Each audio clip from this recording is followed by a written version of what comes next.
家好，那今天早上有一台 Toyota Previa 进场，反映它的底盘有异音，它有换过小齿轮。那我们检查后发现有可能是方向机那边的声音。那我们用听诊器下去测量它的底盘异音来自哪里。那我们有检查它的方向机以及避震器。那我们看一下我们今天所连接的地方以及使用的仪器设备。大家跟着镜头看一下。好了，我们看一下我们使用的听诊器，目前这边有用一个听诊器。那我们底盘把车子撑高以后，再用听诊器再检测另外一个部分。我们看底盘的部分，那我们检测点在方向机总成，另外那边也一样，它这边够感，我们要精准的抓出声音的来源。那我们准备入试，我们入测看看声音的来源在哪里。那目前我们准备了4条线，那我们听听看它的声音在哪里。这里有明显的声音，这是来自底盘的。那我们再放红色的，也有声音。目前这些颜色都是针对方向机总成的接线来做测试，一样有明显的声音。再来，我们再换另外一个模式，这里就更明显了。再来，我们换白色的，这个也是方向机。黑色的是在避震器上面，还是有，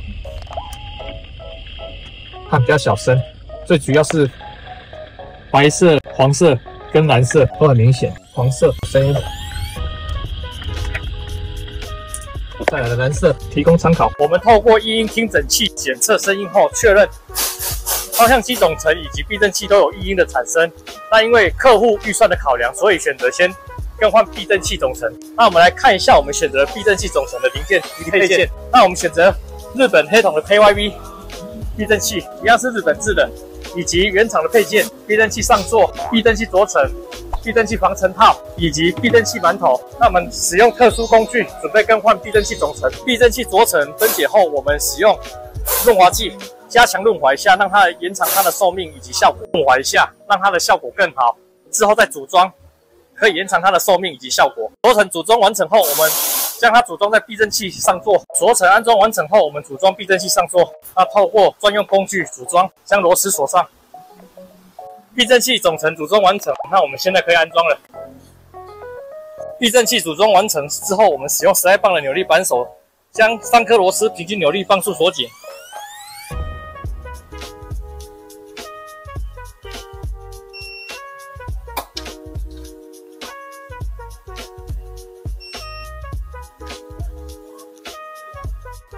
避震器底座的部分，我们一样使用扭力扳手，那扭力磅数约110磅左右，扭力磅数锁紧。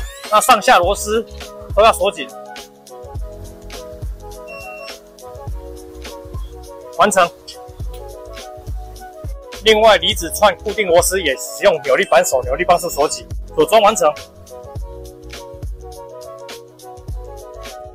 大家好，那以上的叙述是我们针对这一台 Toyota 透过特殊工具检查底盘异音的过程以及细节。那当中我们也更换了避震器，它的组装过程以及细节。如果大家有什么不懂的地方或是想了解的地方，欢迎底下留言询问原爸。